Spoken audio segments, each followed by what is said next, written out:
রহমান রহিম আল্লাহ তাআলার নামে। সূরা আল আহকাফ। রহমান রহিম আল্লাহ তাআলার নামে। হামিম। আল্লাহ তাআলার কাছ থেকেই এ মহাগ্রন্থ আল কোরআনের অবতরণ, যিনি মহাপরাক্রমশালী ও প্রবল প্রজ্ঞাময়। আকাশমণ্ডলী ও জমিন এবং তাদের উভয়ের মাঝে যা কিছু রয়েছে, এর সব কিছু আমি একটি নির্ভুল লক্ষ্য ছাড়া সৃষ্টি করিনি, এবং এগুলো এক সুনির্দিষ্ট সময়ের জন্য পয়দা করেছি। কিন্তু এ মহাসত্যের অস্বীকারী ব্যক্তিরা যে যে জিনিস দিয়ে তাদের সতর্ক করা হয়েছিল তার থেকে মুখ ফিরিয়ে নেয়। হে নবী, তুমি তাদের বলো, তোমরা কখনো কি ভেবে দেখেছ, আর যাদের তোমরা আল্লাহর পরিবর্তে ডাকছ, আমাকে একটু দেখাও তো, তারা এই জমিনের কোনো অংশ কি নিজেরা বানিয়েছে, অথবা এই আকাশমণ্ডলী বানানোর কাজে তাদের কি কোনো ভূমিকা আছে? এর আগের কেতাবপত্র কিংবা সে সূত্র ধরে চলে আসা জ্ঞানের অন্য কোনো অবশিষ্ট প্রমাণ যদি তোমাদের হাতে মজুদ থাকে, তাহলে তাও এনে আমার কাছে হাজির করো, যদি তোমরা সত্যবাদী হও। তার চাইতে বেশি বিভ্রান্ত আর কে হতে পারে যে আল্লাহ তাআলাকে বাদ দিয়ে এমন কাউকে ডাকে যে কিয়ামত পর্যন্ত ডাকলেও তার ডাকে সাড়া দিতে পারবে না। তারা তো তাদের ভক্তদের ডাক থেকে সম্পূর্ণ বেখবর। যখন গোটা মানব জাতিকে জড়ো করা হবে, তখন এরা তাদের দুশমনে পরিণত হয়ে যাবে এবং এরা তাদের ইবাদত সম্পূর্ণ অস্বীকার করবে। যখন এদের কাছে আমার সুস্পষ্ট আয়াতসমূহ পড়ে শোনানো হয়, তখন কাফেররা সে সত্য সম্পর্কে বলে যা তখন তাদের সামনে এসে গেছে, এটা হচ্ছে সুস্পষ্ট জাদু। তারা কি একথা বলতে চায় সে রাসূল নিজেই তা বানিয়ে নিয়েছে? তুমি তাদের বলো, হ্যাঁ সত্যি, যদি এমন কিছু আমি আল্লাহর নামে বানিয়ে পেশ করি, তাহলে আল্লাহর ক্রোধ থেকে আমার বাঁচানোর জন্য তোমরা তো কোনো ক্ষমতাই রাখো না। আল্লাহ তাআলা ভালো করে জানেন তোমরা এ ব্যাপারে কি কি কথা নিজেরা বানিয়ে বানিয়ে বলছো, এবং তোমাদেরও আমার মাঝে কে কথা বানাচ্ছে। এ কথা সাক্ষ্য দেওয়ার জন্য আমারও তোমাদের মাঝে আল্লাহ তাআলাই যথেষ্ট। আল্লাহ তাআলা একান্ত ক্ষমাশীল ও পরম দয়ালু। তুমি বলো, রাসূলদের মাঝে আমি তো নতুন নই, আমি এও জানি না আমার সাথে কি ধরনের আচরণ করা হবে এবং তোমাদের সাথেই বা কি ব্যবহার করা হবে। আমি শুধু সেটুকুই অনুসরণ করি যেটুকু আমার কাছে ওহী করে পাঠানো হয়, আর আমি তোমাদের জন্য সতর্ককারী বই কিছুই নই। তুমি আরো বলো, তোমরা কি কখনো এই কথা ভেবে দেখেছ, এই মহাগ্রন্থটা যদি আল্লাহর কাছ থেকে নাজিল হয়ে থাকে এবং তোমরা তা অস্বীকার করো, তাহলে এর পরিণাম কি হবে? অথচ এ ধরনের এক ব্যাপারে বনী ইসরায়েলের একজন সাক্ষী সেখানে সাক্ষ্য প্রদান করে তার উপর ঈমান এনেছে। তারপরেও তোমরা অহংকার করলে জেনে রেখো, আল্লাহ তাআলা কখনো সীমা লঙ্ঘনকারীদের সঠিক পথে পরিচালিত করেন না। যারা অস্বীকার করেছে তারা ঈমানদারদের সম্পর্কে বলে, যদি ঈমান আনার মাঝে সত্যিই কোনো কল্যাণ থাকত, তাহলে কতিপয় সাধারণ মানুষ আমাদের আগে এ পথে এগিয়ে আসত না। যেহেতু এরা নিজেরা পথের কোনো দিশা পায়নি, তাই অচিরেই তারা বলতে শুরু করবে, এ তো হচ্ছে একটি পুরনো মিথ্যা অপবাদ। এর আগে মানুষদের পথপ্রদর্শক ও আল্লাহর রহমত হিসেবে মুসার কেতাব তাদের কাছে মজুদ ছিল, আর এই কেতাব তো পূর্ববর্তী কেতাবের সত্যতা অস্বীকার করে। এটা এসেছে আরবি ভাষায়, যেন তা সীমা লঙ্ঘনকারীদের সাবধান করে দিতে এবং ন্যায় পরায়ণ ব্যক্তিদের সুসংবাদ দিতে পারে।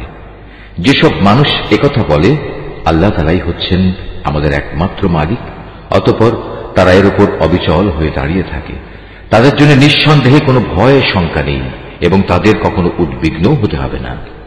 তারাই হবে জান্নাতের অধিকারী, সেখানে তারা চিরদিন থাকবে। এ হচ্ছে তাদের সেই কাজের পুরস্কার যা তারা দুনিয়ায় করে এসেছে।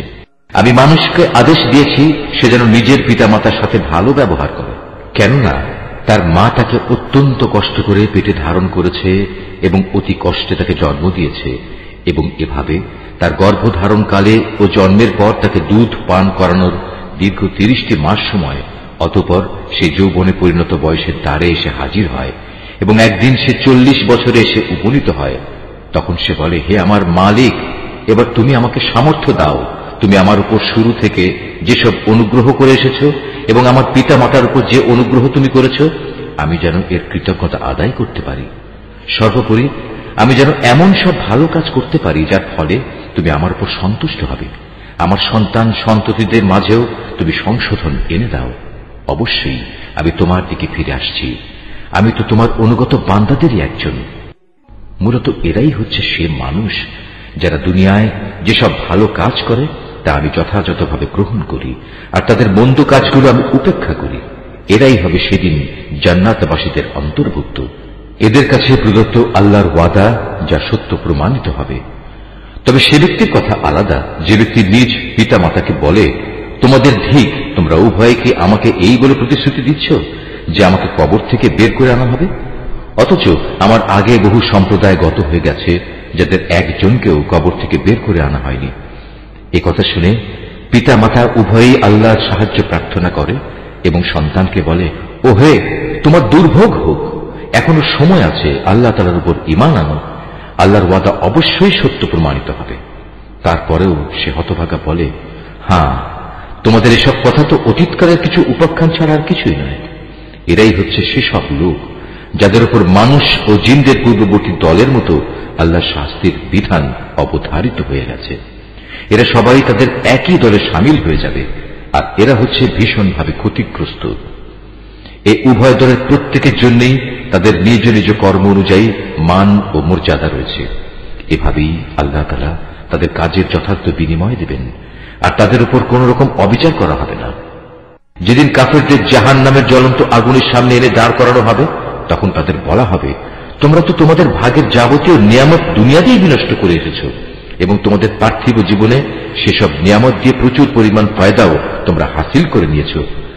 আজ তো তোমাদের জন্য রয়েছে এক চরম অপমানকর আযাব, আর তা হচ্ছে আল্লাহর জমিনে অন্যায়ভাবে ঔদ্ধত্য প্রকাশ করা এবং আল্লাহর সাথে তোমাদের বিদ্রোহমূলক কাজের শাস্তি। হে নবী, এদের তুমি আজ সম্প্রদায়ের এক ভাই হুদ নবীর কাহিনী শোনাও, যে আহকাফ উপত্যকার নিজ সম্প্রদায়ের লোকদের আল্লাহর আযাবের ভয় দেখাচ্ছিল। তার আগে পরেও আরো বহু সতর্ককারী নবী এসেছিল। তাদের মতো সেও বলেছিল, হে মানুষ, তোমরা এক আল্লাহ তাআলা ছাড়া আর কারো বন্দেগী করো না, আমি তোমাদের উপর একটি ভয়াবহ দিনের আযাবের আশঙ্কা করছি। এ কথা শুনে তারা বলল, আমাদের মাবুদদের বন্দেগী থেকে আমাদের ভিন্ন পথে চালিত করার জন্যই কি তুমি আমাদের কাছে এসেছ? যাও, যদি তুমি সত্যবাদী হয়ে থাকো তাহলে সেই আযাব নিয়ে এসো যার প্রতিশ্রুতি তুমি আমাদের দিচ্ছ। সে বলল, সে জ্ঞান তো একান্তভাবে আল্লাহ তাআলারই রয়েছে। আমি তো শুধু সে কথাটুকুই তোমাদের কাছে পৌঁছে দিতে চাই, ঠিক যেটুকু দিয়ে আমাকে পাঠানো হয়েছে। কিন্তু আমি দেখতে পাচ্ছি তোমরা দারুণ অজ্ঞানতার মাঝে নিমজ্জিত একটি গোমরা জাতি। অতঃপর একদিন যখন তারা দেখতে পেল বড় একটি মেঘ খণ্ড তাদের জনপদের দিকে এগিয়ে আসছে, তখন তারা সমস্বরে বলে উঠল, এটা এক খণ্ড মেঘ মাত্র, সম্ভবত আমাদের উপর তা বৃষ্টি বর্ষণ করবে। হুদ বলল, না, এটি কোন বৃষ্টি মেঘ নয়, এ হচ্ছে সে আযাবের বিষয় যা তোমরা ত্বরান্বিত করতে চেয়েছিলে। মূলত এ ছিল এক প্রলয়ঙ্কারী ঝড়, যার মাঝে রয়েছে ভয়াবহ আযাব। এ ঝড় আল্লাহর নির্দেশে সব কিছুই ধ্বংস করে দেবে। তারপর তাদের অবস্থা সত্যি এমন হল যে তাদের বসত বাড়ি ছাড়া আর কিছুই দেখা গেল না। আমি এভাবেই অপরাধী জাতিসমূহকে তাদের কৃতকর্মের প্রতিফল দিয়ে থাকি। এই জমিনে প্রতিষ্ঠা লাভের জন্য তাদের যা যা আমি দিয়েছিলাম তা অনেক কিছুই তোমাদের দেইনি।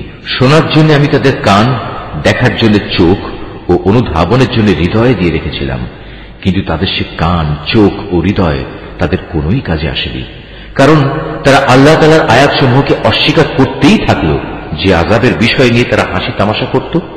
একদিন সত্যি সত্যিই তা তাদের উপর এসে পড়ল।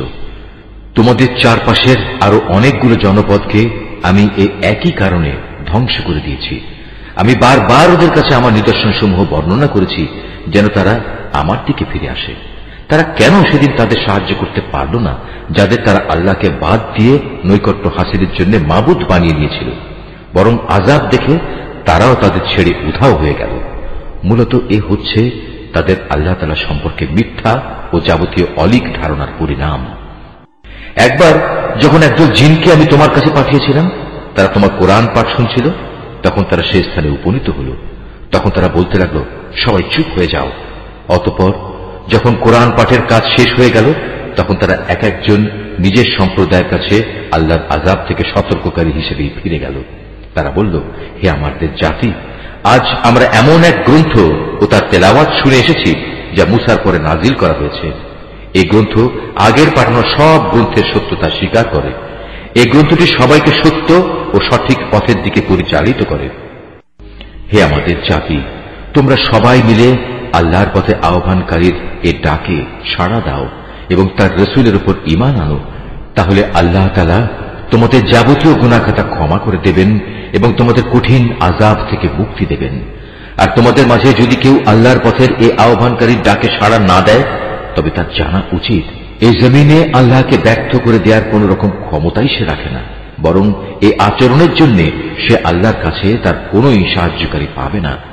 এ ধরনের লোকেরা তো সুস্পষ্ট গুমরাহিতে নিমজ্জিত। এই লোকগুলো কি এটা বুঝতে পারে না যে মহান আল্লাহ তাআলা আসমান সমূহ জমিন বানিয়েছেন এবং এ সব কিছু সৃষ্টি যাকে সামান্যতম ক্লান্ত করতে পারেনি? তিনি কি একবার মরে গেলে মানুষকে পুনরায় জীবন দান করতে সম্পূর্ণ সক্ষম নন? হ্যাঁ, অবশ্যই তিনি সব কিছুর উপর ক্ষমতাবান। সেসব কাফেরদের যখন জ্বলন্ত আগুনের সামনে দাঁড় করানো হবে, তখন তাদের বলা হবে, আমার এই প্রতিশ্রুতি কি সত্য ছিল? তারা বলবে, হ্যাঁ, আমাদের মালিকের শপথ, এটা অবশ্যই সত্য। অতঃপর তাদের বলা হবে, এবার তোমরা শাস্তি উপভোগ করো এবং এ হচ্ছে সে আযাব যা তোমরা অস্বীকার করতে। হে নবী, তুমি ধৈর্য ধারণ করো, ঠিক যেমন করে ধৈর্য ধারণ করেছিল আমার দৃঢ় প্রতিষ্ঠিত সাহসী নবীরা। এই নির্বোধ ব্যক্তিদের ব্যাপারে তুমি কখনো তাড়াহুড়ো করো না।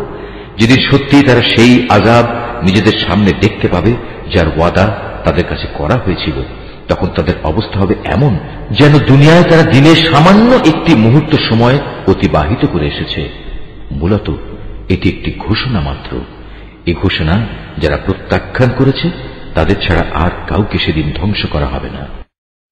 সূরা মুহাম্মদ। রহমান রহিম আল্লাহ তাআলার নামে। যারা আল্লাহ তাআলাকে অস্বীকার করেছে এবং অন্য মানুষদের আল্লাহর পথ থেকে দূরে সরিয়ে রেখেছে, আল্লাহ তাআলা তাদের সমগ্র কর্মই বিনষ্ট করে দিয়েছেন। যারা আল্লাহর উপর ঈমান এনেছে এবং ভালো কাজ করেছে, মুহাম্মাদের উপর আল্লাহর তরফ থেকে যা কিছু নাজিল করা হয়েছে তার উপরও ঈমান এনেছে, যা একান্তভাবে তাদের মালিকের পক্ষ থেকে আসা সত্য, আল্লাহ তাআলা তাদের জীবনে সব গুনাহখাতা মাফ করে দেবেন এবং তাদের অবস্থা শুধরে দেবেন। এ সব কিছু এজন্য হবে যারা আল্লাহকে অস্বীকার করে, তারা মূলত মিথ্যারই অনুসরণ করে। অপরদিকে যারা ঈমান আনে, তারা তাদের মালিকের কাছ থেকে পাওয়া সত্য বিষয়ের অনুসরণ করে। আর এভাবেই আল্লাহ তাআলা এদের জন্য তাদের দৃষ্টান্ত স্থাপন করেন। অতএব যুদ্ধের ময়দানে যখন তোমরা কাফেরদের সম্মুখীন হবে, তখন তোমরা তাদের গর্দানে আঘাত করো। অতঃপর এভাবে তাদের অনেককেই যখন হত্যা করবে, তখন তোমরা বন্দীদের শক্ত করে বেঁধে রাখো। এরপর বন্দীদের মুক্ত করে দেবে কিংবা তাদের কাছ থেকে মুক্তিপণ আদায় করে ছেড়ে দেবে। এটা একান্তই তোমাদের ব্যাপার।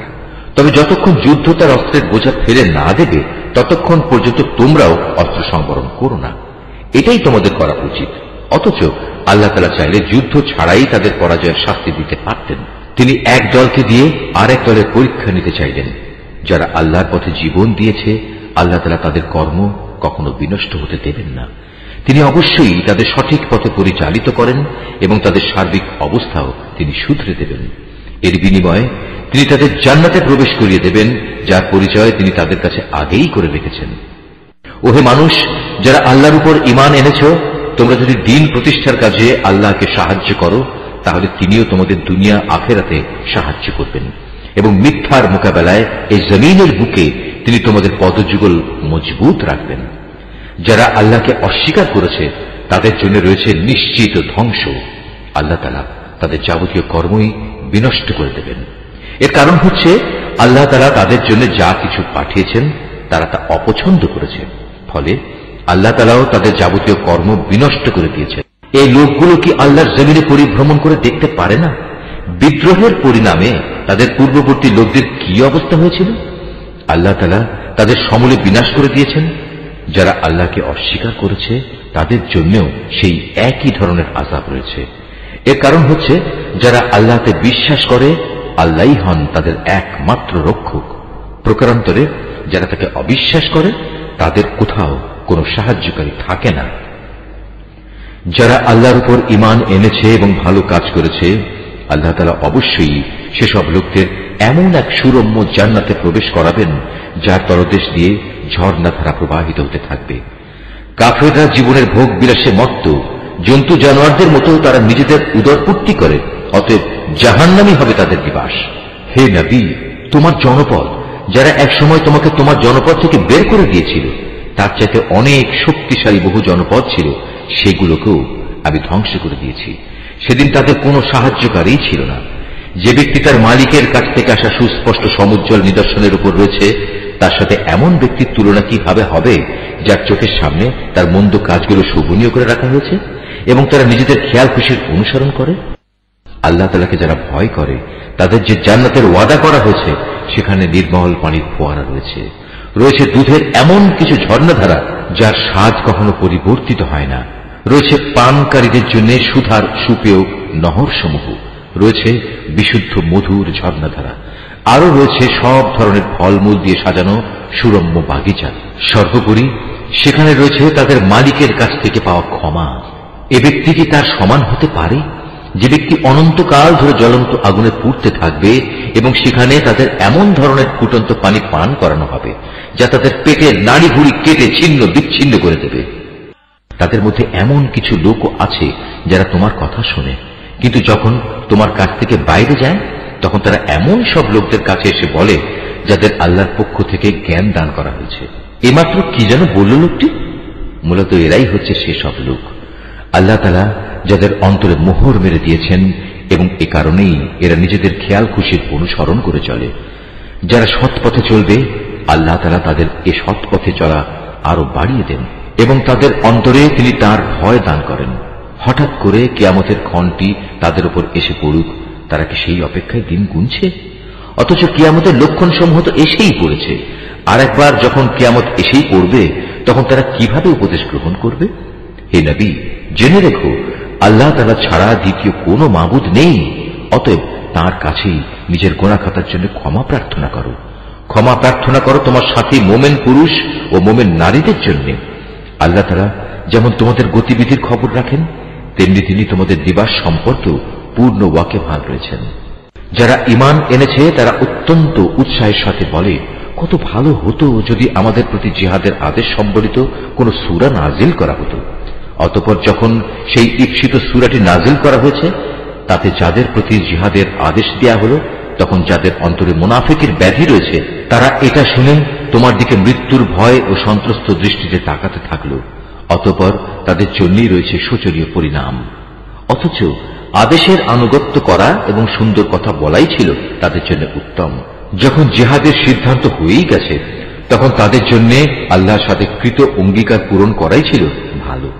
অতএব তোমাদের কাছ থেকে এর চাইতে বেশি কি প্রত্যাশা করা যাবে? যে তোমরা একবার যদি এ জমিনের শাসন ক্ষমতায় বসতে পারো তাহলে আল্লাহর জমিনে বিপর্যয় সৃষ্টি করবে এবং যাবতীয় আত্মীয়তার বন্ধন ছিন্ন করে ফেলবে। মূলত এরা হচ্ছে সেসব মানুষ যাদের উপর আল্লাহ তাআলা অভিসম্পাত করেন। তিনি তাদের বোবা করে দিয়েছেন, তাই তারা সত্য কথা বলতে পারে না, এবং তাদের তিনি অন্ধ করে দিয়েছেন, তাই তারা সত্য কি তা দেখতেও পায় না। তবে কি এরা কোরআন সম্পর্কে কোন রকম চিন্তা গবেষণা করে না? নাকি এদের অন্তরসমূহের উপর তালা ঝুলে আছে? যাদের কাছে হেদায়েতের পথ পরিষ্কার হয়ে যাওয়ার পরেও তারা তা থেকে মুখ ফিরিয়ে নেয়, শয়তান এদের মন্দ কাজগুলো ভালো লেবাস দিয়ে শোভনীয় করে পেশ করে এবং তাদের জন্য নানা মিথ্যা প্রলোভন দিয়ে রাখে।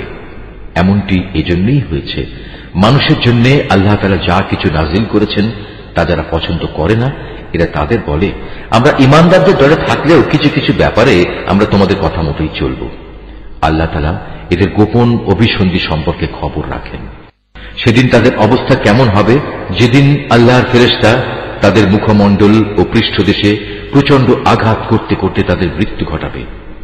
এটা এজন্যে তারা এমন সব পথের অনুসরণ করেছে যার উপর আল্লাহ তাআলা অসন্তুষ্ট। আল্লাহর সন্তুষ্টি তারা কখনো পছন্দ করেনি।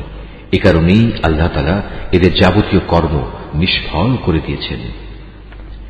যেসব মানুষের মনে মুনাফিকের ব্যাধি রয়েছে তারা কি একথা বুঝে নিয়েছে আল্লাহ তাআলা তাদের এ বিদ্বেষজনিত আচরণ অন্যদের সামনে প্রকাশ করে দেবেন না? আমি তো ইচ্ছা করলে তোমাকে তাদের দেখিয়ে দিতে পারি, অতঃপর তাদের চেহারা দেখেই তুমি তাদের চিনে নিতে পারবে। তুমি তাদের কথাবার্তার ধরন দেখে তাদের অবশ্যই চিনে নিতে পারবে এরাই হচ্ছে আসল মুনাফিক। নিঃসন্দেহে আল্লাহ তাআলা তোমাদের যাবতীয় কার্যের ব্যাপারে সম্মুখ ওয়াকিবহাল রয়েছেন। আমি অবশ্যই তোমাদের পরীক্ষা করব যতক্ষণ না আমি এই কথা জেনে নেব কে তোমাদের মাঝে সত্যিকার ভাবে আল্লাহর পথের মুজাহিদ আর কে তোমাদের মধ্যে জিহাদের ময়দানে ধৈর্য ধারণকারী অবিচল? যতক্ষণ পর্যন্ত আমি তোমাদের খোঁজ খবর ভালো করে যাচাই বাছাই করে না নেব, ততক্ষণ পর্যন্ত আমার পরীক্ষা চলতে থাকবে। যারা কুফরি করে এবং অন্য মানুষদের আল্লাহর পথে আসা থেকে বিরত রাখে এবং তাদের কাছে হেদায়েতের পথ পরিষ্কার হয়ে যাওয়ার পরেও যারা আল্লাহর রাসূলের বিরোধিতা করে, তারা কখনো আল্লাহ তাআলার কিছুমাত্র ক্ষতি সাধন করতে সক্ষম হবে না, বরং এ কারণে অচিরেই আল্লাহ তাআলা তাদের যাবতীয় কর্ম নিষ্ফল করে দেবেন। ওহে মানুষ, যারা ঈমান এনেছ, তোমরা সর্বাবস্থায় আল্লাহর আনুগত্য করো, শর্তহীন আনুগত্য করো তার রাসূলের। বিদ্রোহ করে কখনো তোমরা নিজেদের কাজকর্ম বিফলে যেতে দিও না। যারা নিজেরা আল্লাহ তাআলাকে অস্বীকার করে এবং অন্য মানুষদেরও যারা আল্লাহর পথে আসা থেকে ফিরিয়ে রাখে, অতঃপর এ কাফের অবস্থায় তারা মরে যায়, আল্লাহ তাআলা এসব লোকদের কখনো ক্ষমা করবেন না। অতএব তোমরা কখনো হতোদ্যম হয়ে পড়ো না এবং কাফেরদের সন্ধির দিকে টেকো না, কেননা শেষতক বিজয়ী তোমরাই হবে। আল্লাহ তাআলা তো তোমাদের সাথেই রয়েছেন, তিনি কখনো তোমাদের কর্মফল বিনষ্ট করবেন না। অবশ্যই এ বৈষয়িক দুনিয়ার জীবন হচ্ছে খেলাধুলা ও হাসি তামাশা মাত্র। এতে মত্ত না হয়ে তোমরা যদি আল্লাহর উপর ঈমান আনো এবং সর্বাবস্থায় আল্লাহকে ভয় করে চলো, তাহলে তিনি অবশ্যই তোমাদের এই কাজের যথার্থ বিনিময় প্রদান করবেন এবং এর বদলে তিনি তোমাদের কাছ থেকে কোন ধন সম্পদ চাইবেন না। যদি কখনো তিনি তোমাদের কল্যাণের জন্য তোমাদের ধন সম্পদের কিছু অংশ দাবি করেন, অতঃপর এর জন্য তিনি যদি তোমাদের উপর প্রবল চাপও প্রদান করেন, তাহলেও তোমরা তা দিতে গিয়ে কার্পণ্য করবে, ফলে তোমাদের বিদ্বেষজনিত আচরণগুলো তিনি বের করে দেবেন। হ্যাঁ, এ হচ্ছে তোমরা, তোমাদেরই তো ডাকা হচ্ছে আল্লাহর পথে সম্পদ খরচ করার জন্য, অতঃপর তোমাদের একদল লোক কার্পণ্য করতে শুরু করল। অথচ যারা কার্পণ্য করে তারা প্রকারান্তরে নিজেদের সাথেই কার্পণ্য করে, কারণ আল্লাহ তাআলা তো এমনি যাবতীয় প্রয়োজন মুক্ত, শুধু তোমরাই হচ্ছ অভাবগ্রস্ত। তা সত্ত্বেও যদি তোমরা আল্লাহর পথে ফিরে না আসো, তাহলে তিনি তোমাদের জায়গায় অন্য কোনো এক জাতির উত্থান ঘটাবেন, অতঃপর তারা কখনো তোমাদের মতো হবে না। সূরা আল ফাতহ। রহমান রহিম আল্লাহ তাআলার নামে। হে নবী, নিঃসন্দেহে আমি তোমাকে এক সুস্পষ্ট বিজয় দান করেছি, যাতে করে এর দ্বারা আল্লাহ তাআলা তোমার আগে পরে যাবতীয় ত্রুটি বিচ্যুতি ক্ষমা করে দিতে পারেন।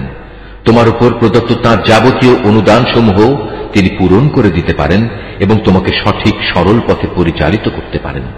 আর এই ঘটনার মাধ্যমে আল্লাহ তাআলা তোমাকে বড় রকমের একটা সাহায্য করবেন। তিনি সেই মহান সত্তা যিনি ঈমানদারদের মনে গভীর প্রশান্তি দান করেছেন, যাতে করে তাদের বাইরের ঈমান তাদের ভেতরের ঈমানের সাথে মিলে আরো বৃদ্ধি পায়। তারা যেন জেনে নিতে পারে আসমান জমিনের সমুদয় সৈন্য সামন্ত তো একান্তভাবে আল্লাহ তাআলার জন্যই, আর আল্লাহ তাআলাই হচ্ছেন সর্বজ্ঞ এবং সর্ববিষয় ওয়াকিবহাল। এই জিহাদের মাধ্যমে তিনি মোমেন পুরুষ ও মোমেন নারীদের এমন এক স্থায়ী জান্নাতে প্রবেশ করাবেন যার তলদেশ দিয়ে ঝর্ণাধারা প্রবাহিত রয়েছে, সেখানে তারা হবে চিরন্তন। তিনি তাদের গুনাহসমূহ মাফ করে দেবেন। আর সত্যিকার অর্থে আল্লাহ তাআলার কাছে মোমেনদের জন্য এটা হচ্ছে মহা সাফল্য। এর দ্বারা তিনি মুনাফিক পুরুষ ও মুনাফিক নারী, আল্লাহর সাথে শরীক করে এমন পুরুষ ও নারী এবং আরো যারা আল্লাহ তাআলা সম্পর্কে নানাবিধ খারাপ ধারণা পোষণ করে, তাদের সবাইকে শাস্তি প্রদান করবেন। আসলে খারাপ পরিণাম তো ওদের চারিদিক থেকে পরিবেষ্টন করেই আছে। আল্লাহ তাআলা তাদের উপর গজব পাঠিয়েছেন, তাদের তিনি অভিশাপ দিয়েছেন, অতঃপর তাদের জন্য তিনি জাহান্নাম তৈরি করে রেখেছেন। আর জাহান্নাম তো অত্যন্ত নিকৃষ্ট ঠিকানা। আসমান সমূহ ও জমিনের সমুদয় বাহিনী আল্লাহ তাআলার জন্যই এবং তিনিই হচ্ছেন পরাক্রমশালী এবং প্রবল প্রজ্ঞাময়। হে নবী, অবশ্যই আমি তোমাকে মানুষের কাছে সত্যের সাক্ষী এবং জান্নাতের সুসংবাদ বহনকারী ও জাহান্নামের সতর্ককারী রূপে পাঠিয়েছি, যাতে করে তোমরা একমাত্র আল্লাহর উপর এবং তার নবীর উপর সর্বতভাবে ঈমান আনো, দিন প্রতিষ্ঠার কাজে তাকে সাহায্য করো, আল্লাহর নবী হিসেবে তাকে সম্মান করো, সর্বোপরি সকাল সন্ধ্যা আল্লাহর মাহাত্ম্য ঘোষণা করো। নিঃসন্দেহে আজ যারা তোমার কাছে বায়াত করছে, তারা তো প্রকারান্তরে আল্লাহর কাছেই বায়াত করল, কেননা আল্লাহর হাত ছিল তাদের হাতের উপর। তাদের কেউ যদি এ বায়াত ভঙ্গ করে, তাহলে এর ভয়াবহ পরিণাম তার নিজের উপরেই এসে পড়বে। আর আল্লাহ তাআলা তার উপর যে প্রতিশ্রুতি দিয়েছেন তা যে পূর্ণ করে, তিনি অচিরেই তাকে মহা পুরস্কার দান করবেন। আরব বেদুইনদের যারা তোমার সাথে যোগ না দিয়ে পেছনে পড়ে থেকেছে, তারা অচিরেই তোমার কাছে এসে বলবে, হে নবী, আমাদের মাল সম্পদ ও পরিবার পরিজন আমাদের ব্যস্ত করে রেখেছিল, অতএব তুমি আমাদের জন্যই আল্লাহর কাছে ক্ষমা প্রার্থনা করো। হে মুহাম্মদ, তুমি এদের কথা প্রতারিত হয়েও না। এরা মুখে এমন সব কথা বলে যার কিছুই তাদের অন্তরে নেই। বরং তুমি এদের বলে দাও, আল্লাহ তাআলা যদি তোমাদের কোনো ক্ষতি কিংবা কোনো উপকার করতে চান, তাহলে কে তোমাদের ব্যাপারে তার ইচ্ছা থেকে তাকে ফিরিয়ে রাখতে পারবে? তোমরা যা যা করছো আল্লাহ তাআলা সে সম্পর্কে সম্যক ওয়াকিবহাল রয়েছেন। তোমরা সবাই মনে করেছিলে রসুল ও তার সাথী মোমেনরা কোনো দিনই এ অভিযান থেকে নিজেদের পরিবার পরিজনের কাছে জীবিত ফিরে আসতে পারবে না, আর এ ধারণা তোমাদের কাছে খুবই সুখকর লেগেছিল এবং তোমরা তাদের সম্পর্কে খুবই খারাপ ধারণা করে রেখেছিলে। আসলে তোমরা হচ্ছ একটি নিশ্চিত ধ্বংসোন্মুখ জাতি। আল্লাহ তাআলা ও তার রসুলের উপর যারা কখনো বিশ্বাস করেনি, আমি সে অবিশ্বাসীদের জন্য জ্বলন্ত আগুন প্রস্তুত করে রেখেছি। আকাশমণ্ডলীয় পৃথিবী যাবতীয় সার্বভৌমত্ব তো এককভাবে তাঁরই জন্য নির্দিষ্ট। অতএব তিনি যাকে ইচ্ছা তাকে ক্ষমা করেন, আবার যাকে ইচ্ছা তাকে শাস্তি প্রদান করেন। আল্লাহ তাআলা একান্ত ক্ষমাশীল ও পরম দয়ালু। অতঃপর যখন তোমরা যুদ্ধলব্ধ সম্পদ হাসিল করতে যাবে, তখন পেছনে পড়ে থাকা এই লোকগুলো এসে অবশ্যই তোমাকে বলবে, আমাদেরও তোমাদের সাথে যেতে দাও। এভাবে তারা আল্লাহর ফরমানই বদলে দিতে চায়। তুমি বলে দাও, তোমরা কিছুতেই এখন আমাদের সাথে চলতে পারবে না। আল্লাহ তাআলা তো আগেই তোমাদের ব্যাপারে এমন ঘোষণা দিয়ে রেখেছেন। এ কথা শুনে তারা সাথে সাথে বলে উঠবে, তোমরা আমাদের প্রতি বিদ্বেষ পোষণ করছো। কিন্তু এই লোকগুলো আসলে বোঝেই নিতান্ত কম। পেছনে পড়ে থাকা আরব বেদুইনদের তুমি আরো বলো, অচিরেই তোমাদের একটি শক্তিশালী জাতির সাথে যুদ্ধ করার জন্য ডাক দেয়া হবে। তোমরা তাদের সাথে যুদ্ধ করবে অথবা তারা আত্মসমর্পণ করবে। তোমরা যদি এই নির্দেশ মেনে চলো, তাহলে আল্লাহ তাআলা তোমাদের উত্তম পুরস্কার দান করবেন।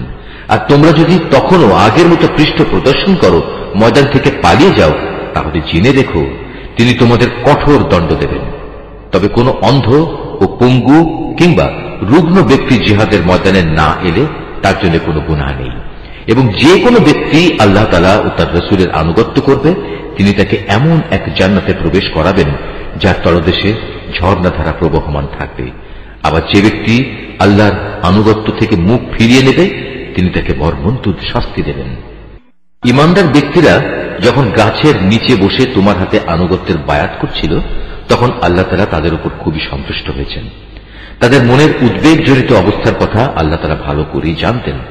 তাই তিনি তা দূর করার জন্য তাদের উপর মানসিক প্রশান্তি নাজিল করলেন এবং আসন্ন বিজয় দিয়ে তাদের তিনি পুরস্কৃত করলেন। তাছাড়া রয়েছে বিপুল পরিমাণ যুদ্ধলব্ধ সম্পদ যা তারা লাভ করবে। আল্লাহ তাআলা অনেক শক্তিশালী ও প্রজ্ঞাময়। আল্লাহ তাআলা তোমাদের আরো প্রতিশ্রুতি দিয়েছেন, আগামীতেও তোমরা বিপুল পরিমাণ যুদ্ধলব্ধ সম্পদের অধিকারী হবে। এরপরে আল্লাহ তাআলা এই বিজয়কে তোমাদের জন্য ত্বরান্বিত করেছেন এবং অন্যদের হাত থেকে তোমাদের রক্ষা করেছেন, যাতে করে এটা মুমিনদের জন্য আল্লাহ তাআলার একটা নিদর্শন হতে পারে এবং এর দ্বারা তিনি তোমাদের সঠিক পথে পরিচালিত করতে পারেন। এছাড়াও অনেক সম্পদ রয়েছে যার উপর এখনো তোমাদের কোনো অধিকার প্রতিষ্ঠিত হয়নি। আসমান জমিনের সমুদয় সম্পদ তা তো আল্লাহ তাআলা নিজেই পরিবেষ্টন করে আছেন, আর আল্লাহ তাআলা সব কিছুর উপর একক ক্ষমতায় ক্ষমতাবান। সেদিন যদি কাফেররা তোমাদের সাথে সম্মুখ সমরে এগিয়ে আসত, তাহলে তারা পৃষ্ঠ প্রদর্শন করে ময়দান থেকে পালিয়ে যেত। অতঃপর তারা কোনো সাহায্যকারী ও বন্ধু পেত না। এ হচ্ছে আল্লাহ তাআলার চিরন্তন নিয়ম, যা আগে থেকে একই ধারায় চলে আসছে। তুমি কোথাও আল্লাহ তাআলার এই নিয়মের কোনো রদবদল দেখতে পাবে না। তিনিই মহান আল্লাহ, যিনি মক্কা নগরীর অদূরে তাদের উপর তোমাদের নিশ্চিত বিজয় দানের পর তাদের হাত তোমাদের থেকে এবং তোমাদের হাত তাদের থেকে নিবৃত্ত করেছেন। আর তোমরা যা করছিলে আল্লাহ তাআলা তার সব কিছুই দেখছিলেন। তারা তো সেসব অপরাধী মানুষ যারা আল্লাহ তাআলা ও তার রাসূলকে অস্বীকার করেছে এবং তোমাদের আল্লাহর ঘর তাওয়াফ করা থেকে বাধা দিয়েছে এবং কোরবানির উদ্দেশ্যে আনিত পশুগুলোকে তাদের নির্ধারিত স্থান পর্যন্ত পৌঁছতে বাধা দিয়েছে। যদি সেদিন মক্কা নগরীতে এমন সব মোমেন পুরুষ ও নারী অবস্থান না করত যাদের অনেককেই তোমরা জানতে না, তাছাড়া যদি এই আশঙ্কা না থাকতো যে একান্ত অজান্তে তোমরা তাদের পদদলিত করে দেবে, এবং এজন্য তোমরা পরে হয়তো অনুতপ্তও হবে, তাহলে এই যুদ্ধ বন্ধ করা হতো না। যুদ্ধ তো এ কারণেই বন্ধ করা হয়েছিল যে এর দ্বারা আল্লাহ তাআলা যাকে চান তাকে নিজের রহমতের আওতায় নিয়ে আসেন। যদি সেদিন তারা কাফেরদের থেকে পৃথক হয়ে যেত, তাহলে মক্কার অবশিষ্ট কাফেরদের আমি কঠিন ও মর্মান্তিক শাস্তি দিতাম। এ কারণেই যখন এ কাফেররা নিজেদের মনে জাহেলিয়াতের উদ্ধত্ত জমিয়ে নিয়েছিল, তখন তাদের মোকাবেলায় আল্লাহ তাআলা তার রসুলের ওপর ও তার সাথী মোমেনদের ওপর এক মানসিক প্রশান্তি নাজিল করে দিলেন, এবং এ অবস্থায়ও তিনি তাদের আল্লাহকে ভয় করে চলার নীতির উপর কায়েম রাখলেন। মূলত তারাই ছিল আল্লাহর পক্ষ থেকে প্রশান্তি পাওয়ার অধিকতর যোগ্য ব্যক্তি। আল্লাহ তাআলা সব কিছুর ব্যাপারে যথার্থ জ্ঞান রাখেন। রুকু 4। অবশ্যই আল্লাহ তাআলা তার রসুলের স্বপ্ন সত্যে পরিণত করে দেখিয়েছেন। রসুল স্বপ্নে দেখেছিল, একদিন অবশ্যই তোমরা আল্লাহ তাআলার ইচ্ছায় নিরাপদে মসজিদুল হারামে প্রবেশ করবে। তোমাদের কেউ তখন মাথা মুন্ডন করা অবস্থায়, আবার কেউ মাথা চুল কাটা অবস্থায় থাকবে। তোমাদের মনে তখন আর কোন রকম ভয় ভীতি থাকবে না। স্বপ্নের এ কথা আল্লাহ তাআলা ভালো করেই জানতেন, যার কিছুই তোমাদের জানা ছিল না। অতঃপর বড় বিজয়ের ব্যাপারটি আসার আগেই আল্লাহ তাআলা তোমাদের জন্য এই আশু বিজয় দান করেছেন। তিনিই হচ্ছেন সেই মহান সত্তা যিনি তার রসুলকে যথার্থ পথ নির্দেশ ও সঠিক জীবন বিধান দিয়ে পাঠিয়েছেন, যাতে করে আল্লাহর রসুল দুনিয়ার অন্য সব বিধানের উপর একে বিজয় করে দিতে পারে। সত্যের পক্ষে সাক্ষ্য দেওয়ার জন্য আল্লাহ তাআলাই যথেষ্ট। মুহাম্মদ আল্লাহ তাআলার রসুল। অন্য যেসব লোক তার কাছে আছে তারা নীতির প্রশ্নে কাফেরদের প্রতি অত্যন্ত কঠোর, আবার তারা নিজেদের মধ্যে একান্ত সহানুভূতিশীল। তুমি যখনই তাদের দেখবে তারা রুকু ও সাজদাবনত অবস্থায় রয়েছে, আল্লাহর অনুগ্রহ ও তার সন্তুষ্টি কামনা করছে। তাদের বাহ্যিক চেহারায়ও এই আনুগত্য ও সাজদার চিহ্ন রয়েছে। তাদের উদাহরণ যেমন বর্ণিত রয়েছে তাওরাতে, তেমনি তাদের উদাহরণ রয়েছে ইনজিলেও। আর তা হচ্ছে যেমন একটি বীজ যা থেকে বেরিয়ে আসে একটি ছোট্ট কিশলয়, অতঃপর তা শক্ত ও মোটা তাজা হয় এবং পরে স্বীয় কাণ্ডের উপর তা দৃঢ়ভাবে দাঁড়িয়ে যায়। চারাগাছটির অবস্থা তখন চাষির মনকে খুশিতে উৎফুল্ল করে তোলে। এভাবে একটি মোমেন সম্প্রদায়ের পরিশীলনের ঘটনা দ্বারা আল্লাহ তাআলা কাফেরদের মনে হিংসা ও জ্বালা সৃষ্টি করেন। আবার এদের মাঝে যারা আল্লাহ তাআলা ও তার রসুলের উপর ঈমান আনে এবং নেক আমল করে, আল্লাহ তাআলা তাদের জন্য তার ক্ষমা ও মহা পুরস্কারের প্রতিশ্রুতি দিয়েছেন। সূরা আল হুজুরাত। রহমান রহিম আল্লাহ তাআলার নামে। ওহে মানুষ, তোমরা যারা ঈমান এনেছ, আল্লাহ তাআলা ও রসুলের সামনে কখনো অগ্রণী হও না এবং সর্বদা আল্লাহকে ভয় করে চলো। আল্লাহ তাআলা নিঃসন্দেহে সবকিছু শোনেন এবং দেখেন। হে ঈমানদার ব্যক্তিরা, কখনো নিজেদের আওয়াজ নবীর আওয়াজের উপর উঁচু করো না, এবং নিজেরা যেভাবে একে অপরের সাথে উঁচু গলায় আওয়াজ করো, নবীর সামনে কখনো সে ধরনের উঁচু আওয়াজে কথা বলো না। এমন যেন কখনো না হয় যে তোমাদের সব কাজকর্ম এ কারণেই বরবাদ হয়ে যাবে এবং তোমরা তা জানতেও পারবে না। যারা আল্লাহ রসুলের সামনে নিজেদের গলার আওয়াজ নিম্নগামী করে রাখে, তারা হচ্ছে সেসব মানুষ যাদের মন মগজকে আল্লাহ তাআলা তাকওয়ার জন্য যাচাই বাছাই করে নিয়েছেন। এমন ধরনের লোকদের জন্যই রয়েছে আল্লাহর ক্ষমা ও অসীম পুরস্কার। হে নবী, যারা তোমাকে সময় অসময় তোমার কক্ষের বাইরে থেকে ডাকে, তাদের অধিকাংশই নির্বোধ লোক। যতক্ষণ তুমি তাদের কাছে বের হয়ে না আসো, ততক্ষণ পর্যন্ত তারা যদি ধৈর্য ধরে অপেক্ষা করত, তাহলে এটা তাদের জন্য হতো খুবই উত্তম। আল্লাহ তাআলা ক্ষমাশীল ও পরম দয়ালু। হে ঈমানদার ব্যক্তিরা, যদি কোনো দুষ্ট প্রকৃতির লোক তোমাদের কাছে কোনো তথ্য নিয়ে আসে, তবে তোমরা তার সত্যতা পরখ করে দেখবে। কখনো যেন আবার এমন না হয় না জেনে তোমরা কোনো একটি সম্প্রদায়ের ক্ষতি করে ফেললে এবং পরে নিজেদের কৃতকর্মের ব্যাপারে তোমাদেরই অনুতপ্ত হতে হল। তোমরা জেনে রাখো, সিদ্ধান্ত দেওয়ার জন্য তোমাদের মাঝে এখনো আল্লাহর রসুল মজুদ রয়েছে। আর আল্লাহর রসুল যদি অধিকাংশ ব্যাপারে তোমাদের মতেরই অনুসরণ করে চলে, তাহলে তোমরা এর ফলে সংকটে পড়ে যাবে। কিন্তু আল্লাহ তাআলা তা চাননি বলেই তোমাদের কাছে তিনি ঈমানকে প্রিয় বস্তু বানিয়ে দিয়েছেন। তোমাদের অন্তরে সে ঈমান আকর্ষণের বিষয় করে রেখে দিয়েছেন।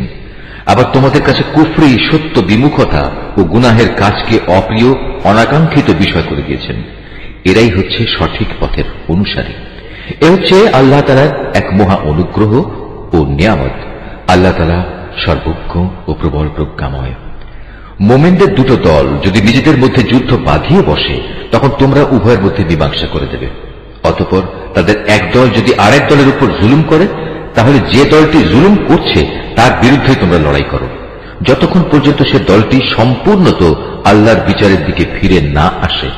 হ্যাঁ, একবার যদি সে দলটি আল্লাহর বিচারের দিকে ফিরে আসে, তখন তোমরা দুটো দলের মাঝে ন্যায় ও ইনসাফের সাথে মীমাংসা করে দেবে এবং তোমরা ন্যায় বিচার করবে, কেননা আল্লাহ তাআলা ন্যায় বিচারকদের ভালোবাসেন। মোমেনরা তো একে অপরের ভাই, অতএব বিরোধ দেখা দিলে তোমাদের ভাইদের মাঝে মীমাংসা করে দাও। আল্লাহ তাআলাকে ভয় করো, আশা করা যায় তোমাদের উপর দয়া ও অনুগ্রহ করা হবে। ওহে মানুষ, তোমরা যারা ঈমান এনেছ, তোমাদের কোনো পুরুষ যেন অপর পুরুষকে নিয়ে কোনো উপহাস না করে, কেননা এমনও তো হতে পারে যাদের আজ উপহাস করা হচ্ছে তারা উপহাসকারীদের চাইতে উত্তম। আবার নারীরাও যেন অন্য নারীদের উপহাস না করে, কারণ যাদের উপহাস করা হয় হতে পারে তারা উপহাসকারিণীদের চাইতে অনেক ভালো।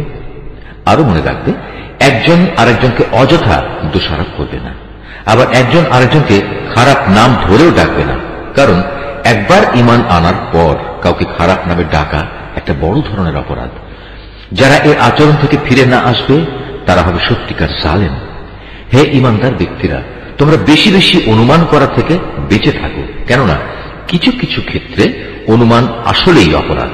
এবং একে অপরের দোষ খোঁজার জন্য তার পেছনে গোয়েন্দাগিরি করো না, একজন আরেকজনের গীবত করো না। তোমাদের কেউ কি তার মৃত ভাইয়ের গোশত খেতে পছন্দ করবে? আর অবশ্যই তোমরা এটা অত্যন্ত ঘৃণা করো। এসব ব্যাপারে আল্লাহকে ভয় করো, নিশ্চয়ই আল্লাহ তাআলা তওবা কবুল করেন এবং তিনি একান্ত দয়ালু। হে মানব সম্প্রদায়, আমি তোমাদের একটি পুরুষ ও একটি নারী থেকে সৃষ্টি করেছি, তারপর আমি তোমাদের জন্য জাতি ও গোত্র বানিয়েছি, যাতে করে এর মাধ্যমে তোমরা একে অপরের সাথে পরিচিত হতে পারো। কিন্তু আল্লাহর কাছে সর্বাধিক মর্যাদা সম্পন্ন ব্যক্তি হচ্ছে সে যে আল্লাহ তাআলাকে বেশি ভয় করে। অবশ্যই আল্লাহ তাআলা সবকিছু জানেন এবং সবকিছুর পুঙ্খানুপুঙ্খ খবর রাখেন। এ আরব বেদুইনরা বলে, আমরা তো ঈমান এনেছি। তুমি বলো, না, তোমরা সঠিক অর্থে এখনো ঈমান আনোনি। তোমরা বরং বলো, আমরা তোমাদের রাজনৈতিক বশ্যতায় স্বীকার করেছি মাত্র, কারণ যথার্থ ঈমান তো এখনো তোমাদের অন্তরে প্রবেশই করেনি।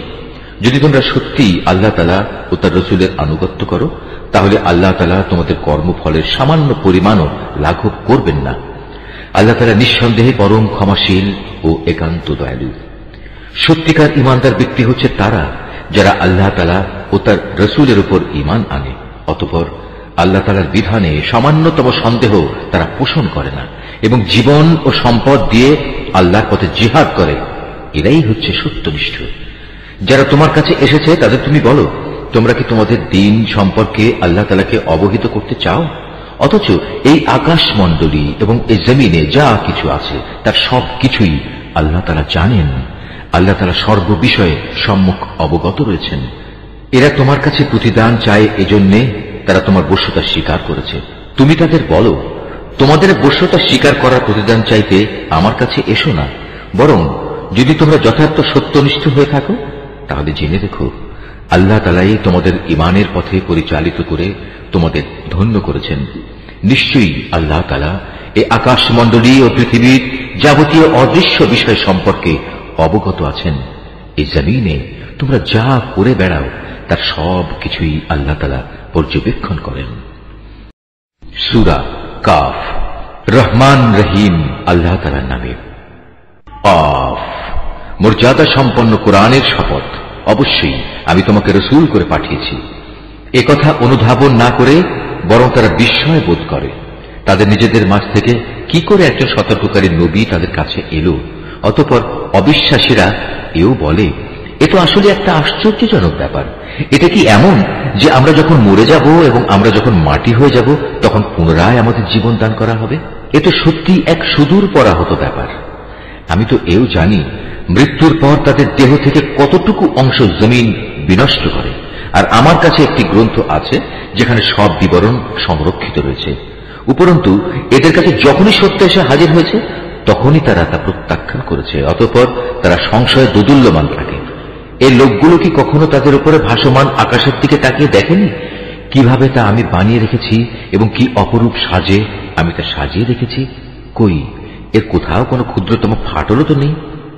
আমি জমিনকে বিছিয়ে দিয়েছি নড়াচড়া থেকে রক্ষা করার জন্য। আমি তার মধ্যে স্থাপন করেছি মজবুত ও অনড় পাহাড় সমূহ।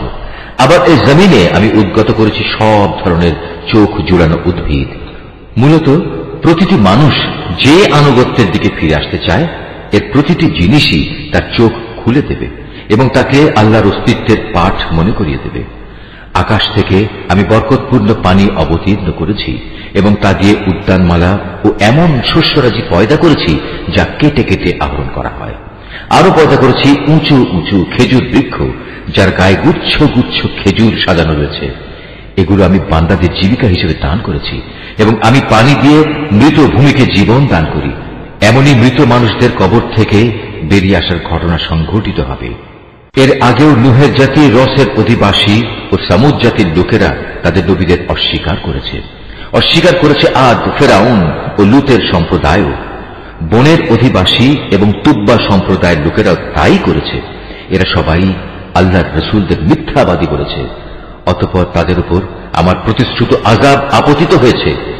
আমি কি মানুষদের প্রথমবার সৃষ্টি করতে গিয়ে এতই ক্লান্ত হয়ে পড়েছি যে এরা আমার পুনরায় সৃষ্টি করার কাজে সন্দেহ পোষণ করছে? নিঃসন্দেহে আমি মানুষদের সৃষ্টি করেছি। তার মনের কোণে যে খারাপ চিন্তা উদয় হয় সে সম্পর্কেও আমি জ্ঞাত আছি, কারণ আমি তার ঘাড়ের রগ থেকেও তার অনেক কাছে অবস্থান করি। এই সরাসরি জ্ঞান ছাড়াও সেখানে আরো দুজন ফেরেশতা, একজন তার ডানে আর একজন তার বামে বসে তার প্রতিটি তৎপরতা সংরক্ষণ করার কাজে নিয়োজিত আছে।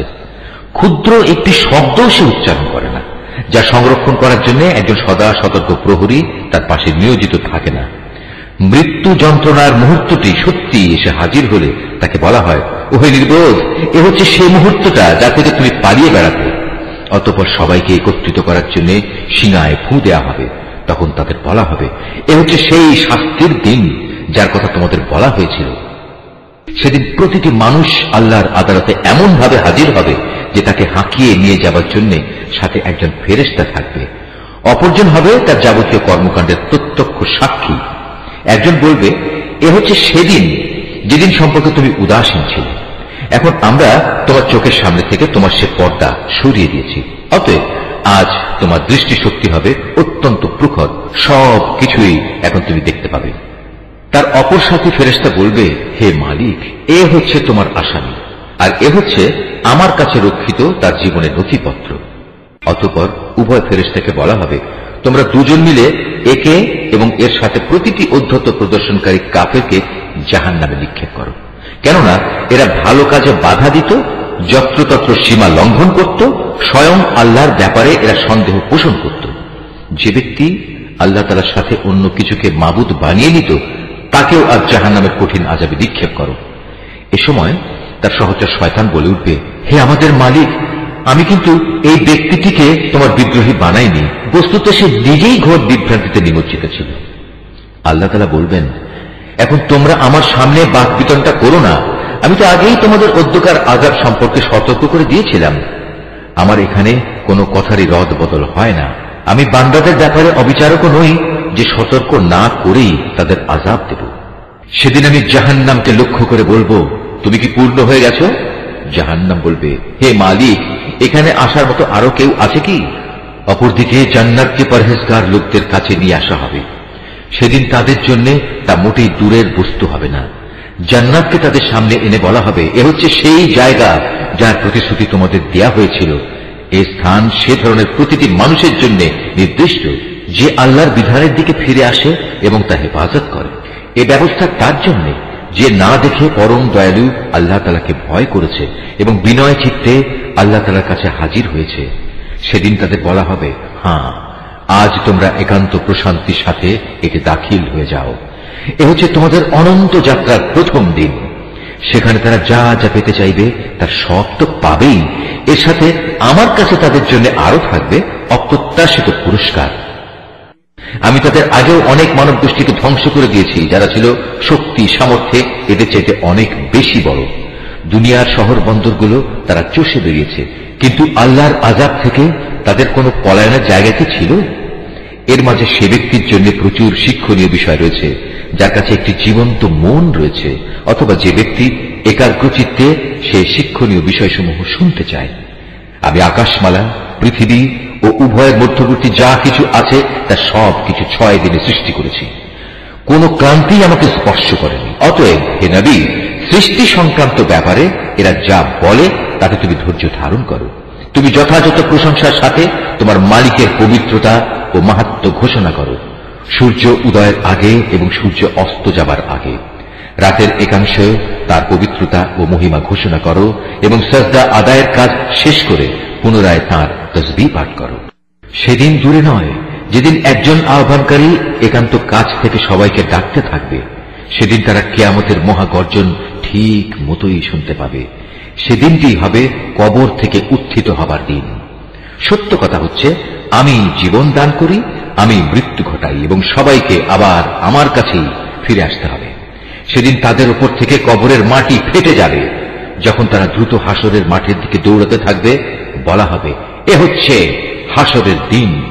মূলত আমার জন্য এটি একটি সহজ কাজ। হে নবী, এরা যা কথাবার্তা বলে তার সবকিছুই আমি জানি। তুমি তো তাদের উপর জোর জবরদস্তি করার কেউ নও। অতঃপর এ কোরআন দিয়ে তুমি সে ব্যক্তিকে সদুপদেশ দাও যে আমার শাস্তিকে ভয় করে। সূরা আয-যারিয়াত। রহমান রহিম আল্লাহ তাআলার নামে। ঝঞ্ঝা বিক্ষুব্ধ বাতাসের শপথ যা ধুলাবালি উড়িয়ে নিয়ে যায়। অতঃপর মেঘমালার শপথ যা পানির বোঝা বয়ে চলে। জলযান সমূহের শপথ যা ধীরে ধীরে এগিয়ে চলে। অতঃপর তাদের ফেরেশতাদের শপথ যারা আল্লাহর আদেশ মোতাবেক প্রত্যেক বস্তু বন্টন করে। কিয়ামতের যে দিনের ওয়াদা তোমাদের সাথে করা হচ্ছে তা অবশ্যম্ভাবী সত্য। বিচার আচারের একটা দিন অবশ্যই আসবে। বহু কক্ষ বিশিষ্ট আকাশের শপথ, তোমরাও কিয়ামতের ব্যাপারে নানা কথাবার্তার মধ্যে নিমজ্জিত রয়েছ। মূলত সে ব্যক্তি গোমরাহ হয়ে গেছে যে আখিরাতের বিশ্বাস পরিত্যাগ করেছে। ধ্বংস হোক যারা শুধু অনুমানের উপর ভিত্তি করে কথা বলে।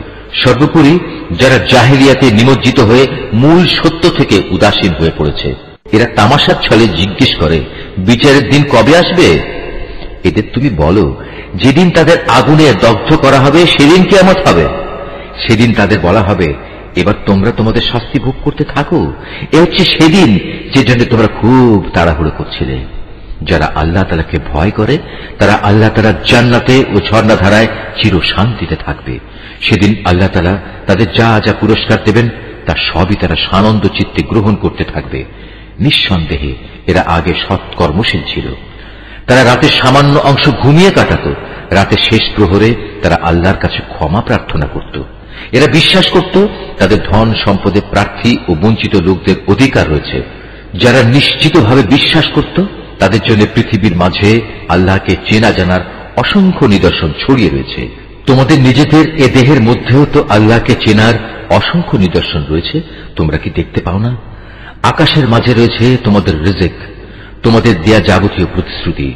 অতএব এ আসমান জমিনের মালিকের শপথ, এ গ্রন্থটা নির্ভুল, ঠিক যেমনি তোমরা এখন একে অপরের সাথে কথাবার্তা বলছো। হে নবী, তোমার কাছে ইব্রাহিমের সেই সম্মানিত মেহমানদের কাহিনী পৌঁছেছে কি? যখন তারা তার ঘরে প্রবেশ করল তখন তারা তাকে সালাম পেশ করল। সেও উত্তরে বলল, সালাম। কিন্তু তার কাছে এদের অপরিচিত লোক বলে মনে হল। এরপর চুপে চুপে নিজ ঘরের লোকদের কাছে চলে গেল। কিছুক্ষণ পর সে একটি ভুনা করা মোটা তাজা বাছুর সহ ফিরে এলো। অতঃপর সে তা তাদের সামনে পেশ করল এবং বলল, কি ব্যাপার, তোমরা খাচ্ছ না যে? তাদের খেতে না দেখে সে মনে মনে তাদের ব্যাপারে ভয় পেল। তার ভয় দেখে তারা বলল, তুমি ভয় করো না। তার সাথে তারা তাকে গুণধর একটি পুত্র সন্তানের সুসংবাদ দিল। এটা শুনে তার স্ত্রী চিৎকার করতে করতে সামনে এলো এবং খুশিতে নিজের মাথায় হাত মারতে মারতে বলল, কিভাবে তা সম্ভব? আমি তো বৃদ্ধা এবং বন্ধা।